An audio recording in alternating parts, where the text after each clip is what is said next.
Before we begin, it must be said that there are altogether too many people out there selling equations for happiness that either do not add up, are terribly oversimplified, or are downright harmful. Most of these equations really just calculate the size of the bank account of the person selling the equation. Theories of happiness are an evolving and active area of research. These days, it is generally accepted that the sign of happiness is an antiquated metric. Neither sine nor cosine of happiness are meaningful quantities. Instead, a modern formulation is happiness is proportional to the sign of fulfillment. This theory draws mathematical parallels to viscoelastic mechanics, which describes how things like soft solids, gels, and creams flow or resist flow.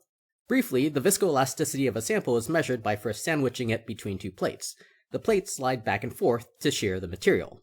This deformation is the applied shear strain. The force, or shear stress, required to apply the strain is measured. The material could have an elastic or solid-like response like a spring, or it could have an inelastic or liquid-like viscous response. Or it could act a little like both, which is called viscoelastic behavior. This behavior is represented in a property called the complex modulus. The complex modulus can be mathematically described as a complex sum, where the real component is the elastic storage modulus, and the imaginary component is the viscous loss modulus. Alternatively, it could also be described as a vector in the complex plane with a magnitude and a phase angle delta. In this theory of happiness, resilience is analogous to the complex modulus and describes a person's response to external strains. In the complex plane, resilience can be described by a vector with a magnitude and a phase angle. The phase angle is fulfillment. The magnitude is the philotemporal modulus, according to those researchers who complained that this theory didn't have enough sciencey sounding jargon.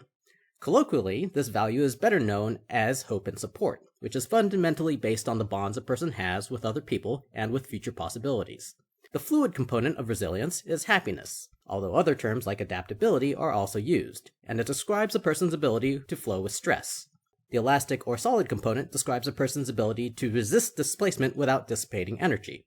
There is some disagreement over what to name this value. Some proposed terms are stubbornness or innervation. Unhappiness is an antiquated term that is generally disfavored these days.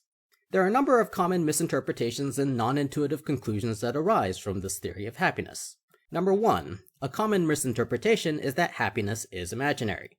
This is false and a failed interpretation of the mathematics. Happiness is calculated from the imaginary component of the complex resilience, but it itself is very much a real number value. Number 2. Resilience, and by extension happiness, is situational and not a static property. It varies with temperature, strain amplitude and frequency, and other parameters. Number 3. Happiness should not be thought of as an inherent property on its own, but as an expression of more fundamental properties. Engineers interested in maximizing happiness should really be focusing on building resilience and fulfillment.